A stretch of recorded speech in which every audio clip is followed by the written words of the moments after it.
Hi, Terry here again.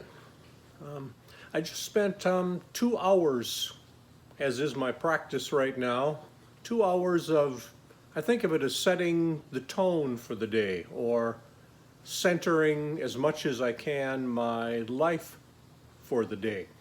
And I know I'm different because I love to get up early in the morning. And this morning I slept in because Anita's taking a couple of days off, and I slept in until like 4:30. Normally I get up around 3 or 3:15, and I spend a couple hours, used to be called quiet time. I don't like that term. I prefer to think of it as quieting time or setting a baseline for the day, or I thought of it as turning down the volume on my life for the day, but I try to set an initial tone as much as I can for the day because I realize how susceptible I am to external stimuli.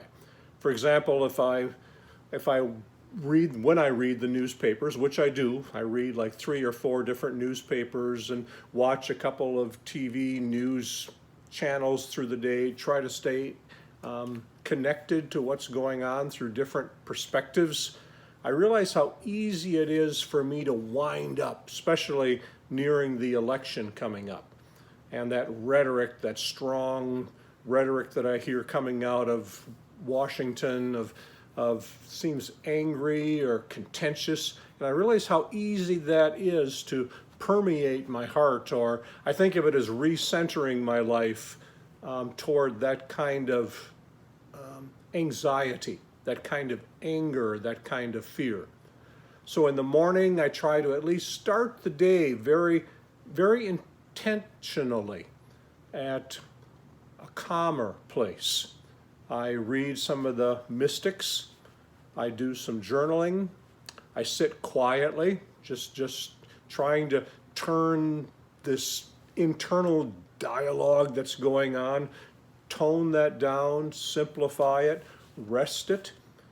And I realize how important those 2 hours are and how much of a luxury I have of 2 hours. When I was in career life, when I took, say, 3/4 of an hour to an hour, and I usually did it at Starbucks, go to Starbucks and sit there quietly, reading a few things, doing some journaling. That was my habit there.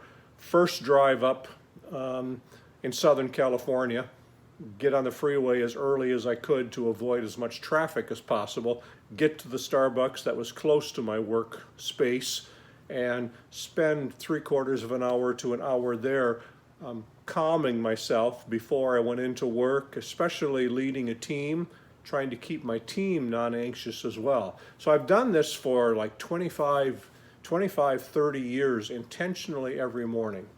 And I commend it to you. Pay attention to how, I think of it as a mirror sometimes, how we mirror the environment we're in unless we're anchored someplace else.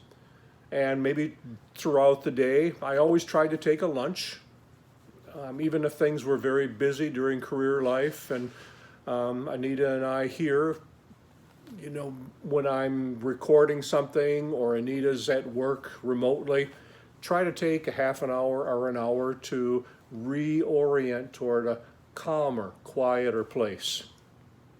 So I commend to you whatever your rhythm of life is. If it works in the morning or sometime during the day, spend some intentional time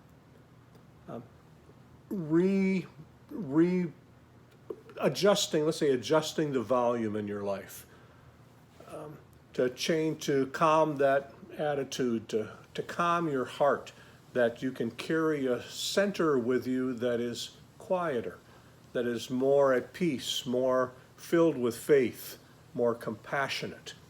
When more and more of us do that, I wonder how much difference it would make in our families, in our community, maybe even in our nation and world someday. So let's be a calming influence for ourselves and for those around us. Have a great day.